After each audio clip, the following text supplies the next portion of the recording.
بیا ورور سوال کړی د هغه ده چې یو سړی ځان سره توتیان په کور کې ساتي یا مرغان چنچڼې نو دا جایز دی او که نه؟ الجواب په کور کې چنچڼې کوترې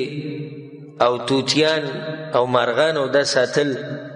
د دې دپاره چې یو ښایسته کې منظر په کور کې جوړ شي یا واړه ورته خوشحالوي نو دا جایز دی، خو په دې شرط چې د هغې د خوراک څښاک بندوبست وکړي او د هغوی خیال وساتي،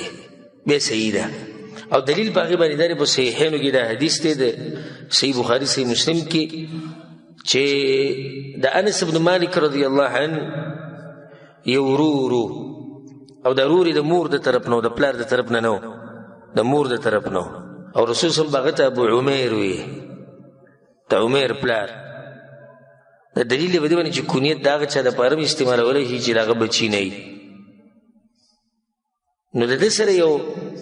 مرغه ودي چې د چنچڼې په شان چې هغې ته به د هغې نوم و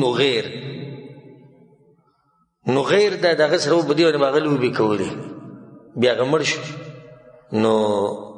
هغه په ډېر خپوزو کې چې ماشوم و نو رسول صلی الله علیه وسلم کله ناکله هغه ته ووایي یا ابا عمیر ما فعل النغیر،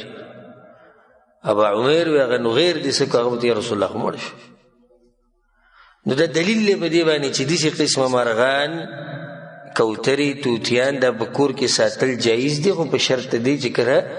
د هغوی حفاظت کې او د هغوی خوراک څښاک د دې بندوبست یې کړی. والله اعلم.